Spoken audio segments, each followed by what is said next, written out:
On peut vraiment parler d'un triste événement à Québec. Hier, dans la région de Québec, un garçon de 4 ans qui a péri dans un incendie, l'incendie d'une maison unifamiliale. Et Denis Thériault, on doit comprendre que la mère de l'enfant n'a pas pu sortir l'enfant de ce brasier.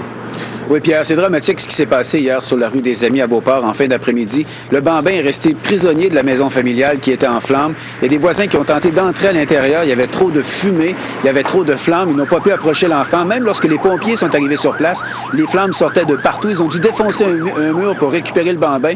On l'a conduit à l'hôpital où on n'a pu que constater son décès.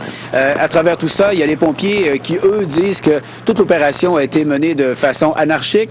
La direction du corps de pompiers réplique en disant que tout a été fait selon les règles de l'art. Pierre, il faut dire que dans tout ça, la caserne est quand même assez loin. C'est dans le secteur nord de Beauport. Ça, c'est un débat qui dure depuis longtemps ici, dans la ville de Québec.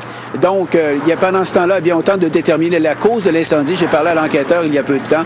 Une des hypothèses envisagées, Pierre, c'est que peut-être un des enfants aurait mis le feu avec des allumettes, mais reste que les pompiers ont encore des gens à rencontrer.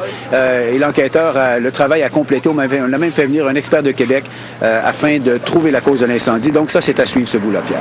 Merci, Denis. Au revoir. Au revoir. On veut conjurer le mauvais sort du côté de Chicago. Hein? Oui. Qu'est-ce qui s'était passé, Claude? Je pense que vous, qui êtes amateur de baseball, pouvez nous rappeler ce match. Oui, c'était au cours de la série contre les Marlins de la Floride. C'est attrapé qu'allait faire Moises Alou, mais vous voyez qu'il ne l'a pas fait, il est furieux.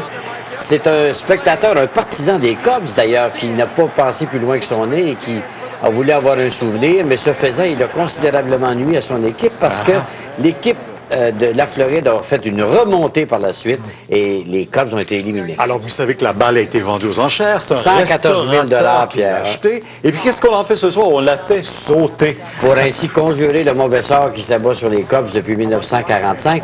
Mais le vrai mauvais sort vient d'une chèvre. Il y a un gars qui voulait rentrer... Oui, il y a un gars qui voulait rentrer dans le stade en 1945 avec sa chèvre. On lui a dit, vous ne pouvez pas amener votre animal.